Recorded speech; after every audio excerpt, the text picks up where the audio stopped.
Assalamualaikum warahmatullahi wabarakatuh.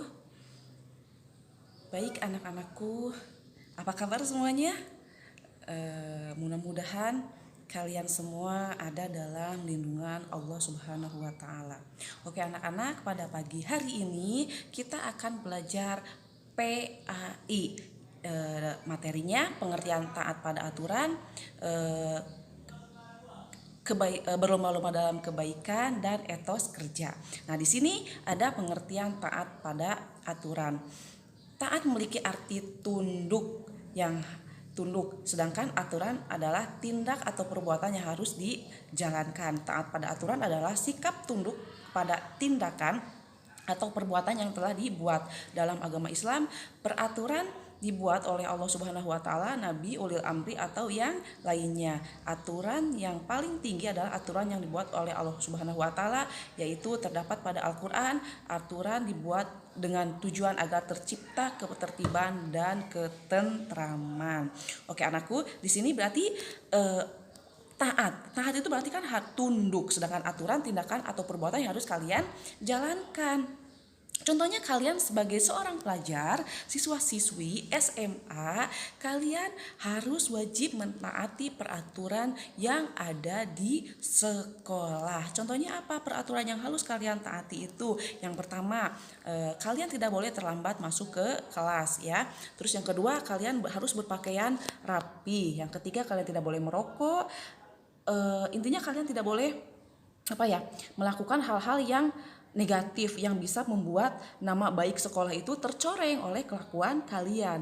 Nah, tapi ada saja ya sebagian dari mereka, mungkin ada dari kalian itu yang yang tidak menaati peraturan di sekolah. Apa?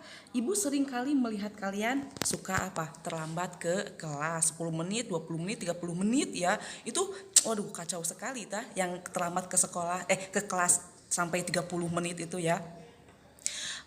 Terus ada lagi kalian pada jam waktu istirahat mungkin kalian suka merokok. Nah, itu berarti salah satu contoh kalian tidak bisa mentaati peraturan yang berlaku di sekolah. Pakaian tidak rapi dikeluarkan ya. Ketika ada guru mungkin pakaian kalian rapi. Sedangkan kalau guru sudah keluar dari kelas, si baju itu kalian keluarkan. Nah, itu berarti contoh yang tidak mentaati aturan. Nah, terus nanti lagi, mungkin kalian kalau terjun ke dunia pekerjaan, kalian harus juga mentaati peraturan yang sudah diberlakukan oleh kantor-kantor atau perusahaan-perusahaan atau pabrik-pabrik ya. Kalian sama seperti halnya sekolah, bangun pagi ya, atau nanti mungkin kalau sudah kerja kalian bangun jam 4, jam setengah 4, apalagi di kota-kota besar ya, kalian harus bangun pagi banget ya, subuh-subuh kalian sudah ada di jalan. Karena apa? Di kota besar kan terkenanya macet. Kalian kan tidak mungkin tidak mau ditegur oleh atasan kalian karena keterlambatan kalian masuk kerja. Nah, aturan manusia saja kalian taati, apalagi aturan Allah. Allah yang menciptakan kita. Masa iya aturan Allah kalian lalaikan? Contohnya sholat. Ya, sholat itu kan ada aturan-aturannya.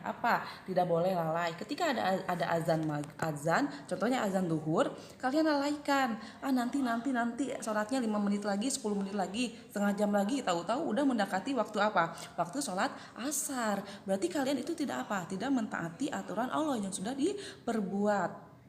Kalian dengan seenaknya mabok-mabokan misalkan ya, contohnya itu jangan sampai terjadi ya.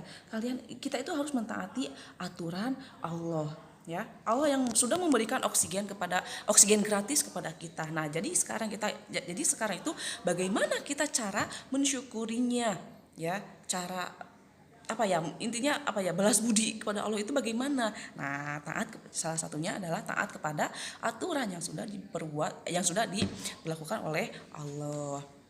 Nah, selain taat kepada aturan Allah, Nabi dan juga lainnya, Islam juga mengajarkan kita harus mentaati peraturan pemimpin Nah, tapi pemimpin yang bagaimana? Pemimpin yang menyuruh kita kepada berbuat kebaikan. Tapi jangan sampai jikalau ada pemimpin yang menyuruh kita untuk berbuat kemaksiatan, nah kita boleh untuk tidak mentaati peraturan tersebut, ya.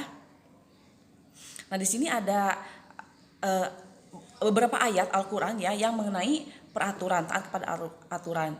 Quran surat An-Najm ayat 3 sampai 4 dan yang artinya dan dia tidak berbicara menurut kemauan hawa nafsunya. Ucapan itu tidak lain hanyalah wahyu yang diwahyukan kepadanya. Nah, di sini ada juga hadis Nabi, hadis riwayat Bukhari dan Muslim yang artinya kami membaiat Rasulullah SAW berjanji setia untuk mendengar dan taat kepada pemerintah baik ketika kami sangat semangat maupun ketika tidak kami sukai. Dan kami dilarang untuk memberontak dari pemimpin yang sah, ya. Itu baiat itu artinya berjanji, ya.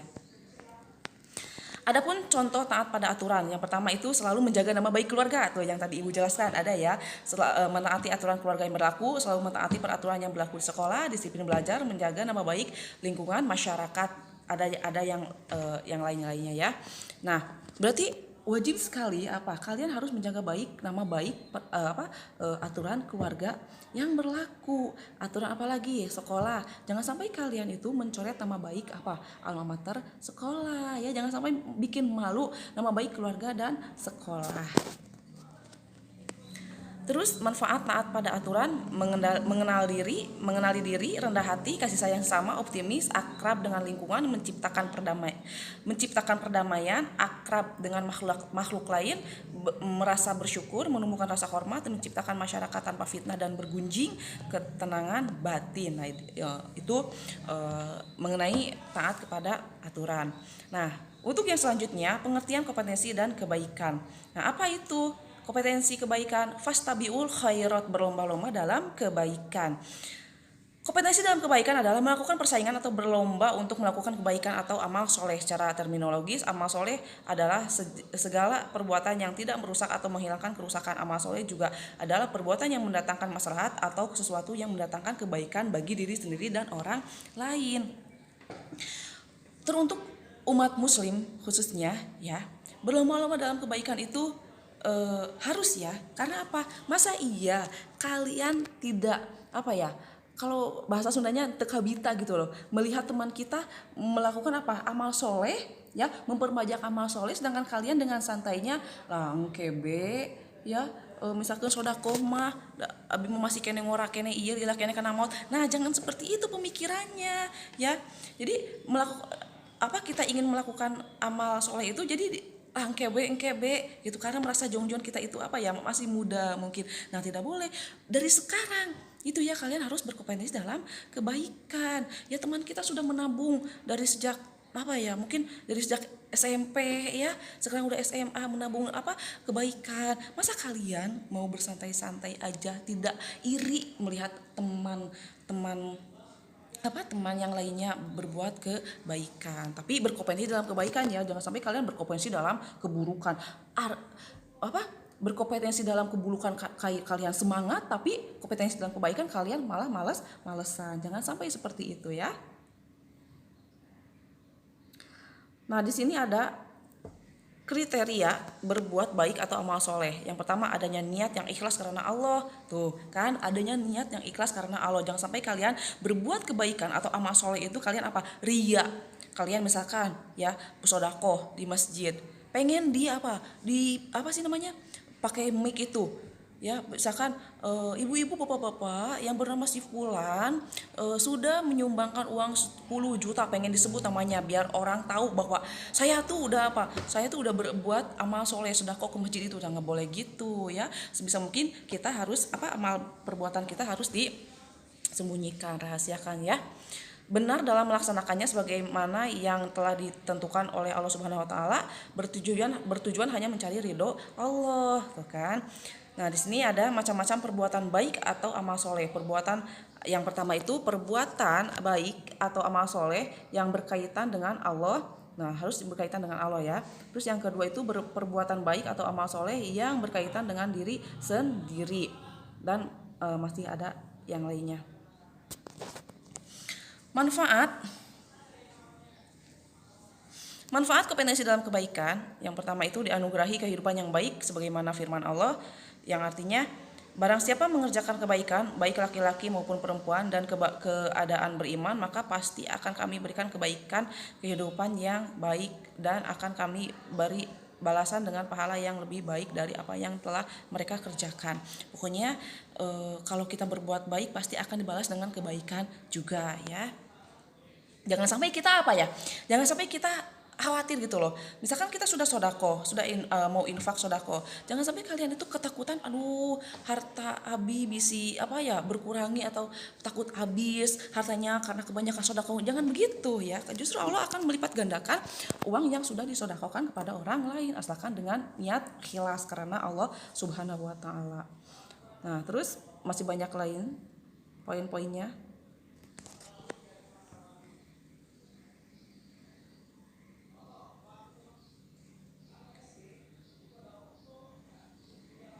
Nah, di sini ada pengertian bekerja keras, etos kerja.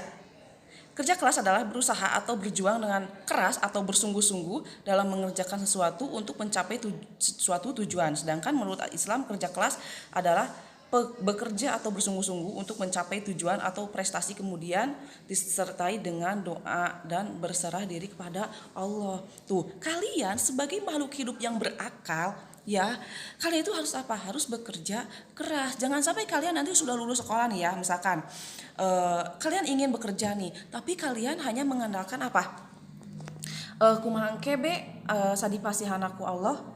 Iya, memang itu berserah diri kan, tawakal namanya ya. Segala sesuatu itu diserahkan kepada Allah Subhanahu wa taala. Iya, tawakal. Tapi tawakal itu sendiri harus dibarengi dengan apa? Ikhtiar, berusaha. Kalian percuma kalian ingin bekerja tapi tidak berikhtiar. Sama saja tidak ada yang misalkannya kita ingin bekerja tapi pekerjaan itu sendiri yang mendekati kita.